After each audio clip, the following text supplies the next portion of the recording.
ایک گھنا جنگل تھا جس میں ہر طرف درخت ہی درخت تھے۔ جنگل کے درمیان ایک بڑا سا پیپل کا درخت کھڑا تھا۔ اس درخت پر ایک کالا کوا رہتا تھا۔ وہ اکیلا رہتا، صبح سویرے نکلتا اور اپنی خوراک تلاش کرتا۔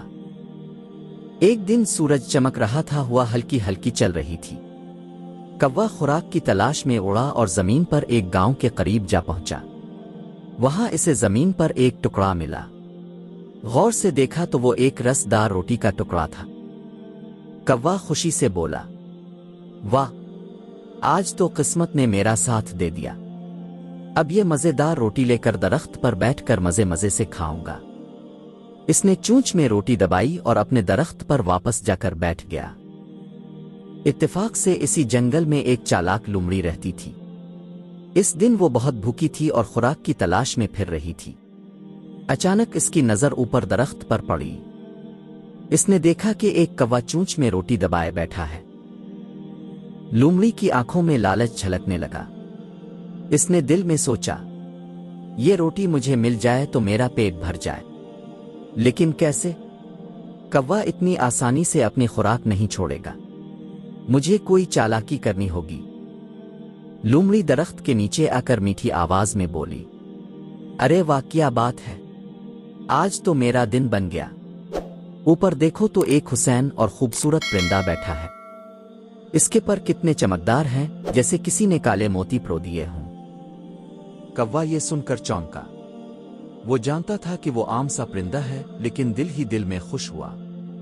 لومڑی آگے بولی، کوا بھائی، میں نے جنگل کے کئی پرندے دیکھے ہیں، مور، طوطے، فاختائیں، لیکن تمہاری شان ہی کچھ اور ہے۔ صرف ایک بات کا مجھے افسوس ہے۔ کوا چونک کر بولا، کیا بات ہے لومڑی بہن؟ لومڑی افسوس کے ساتھ بولی، بس یہی کہ تمہاری آواز میں امتیاز نہیں ہے، ورنہ تم جنگل کے سب پرندوں کے بادشاہ ہوتے۔ یہ سن کر کوا دل ہی دل میں سوچنے لگا، کیا واقعی میری آواز اچھی نہیں ہے؟ اگر میں اپنی آواز دکھاؤں تو شاید یہ لومڑی میری تعریف کرے۔ اسی لالچ اور غرور میں آ کر کوے نے زور سے کا کیا۔ جیسے ہی اس نے چونچ کھولی، اس کے منہ میں دبی ہوئی روٹی نیچے گر گئی۔ لومڑی نے فوراً لپک کر روٹی اٹھائی اور بھاگ کھڑی ہوئی۔ کوا حیران رہ گیا۔ وہ غصے اور شرمندگی سے بولا، ہائے، میں کتنا بے وقوف نکلا، اگر میں اپنی تعریفوں میں نہ آتا تو آج میرا کھانا نہ چھینکتا۔ لومڑی دور جاتے جاتے ہنس کر بولی، کوا میاں، یاد رکھو، ہمیشہ خوشامد کرنے والوں سے ہوشیار رہنا، وہ صرف اپنا فائدہ دیکھتے ہیں۔ دوستو، اس کہانی سے ہمیں یہ سبق ملتا ہے کہ ہمیں کبھی بھی جھوٹی تعریفوں اور خوشامد کے چکر میں نہیں آنا چاہیے۔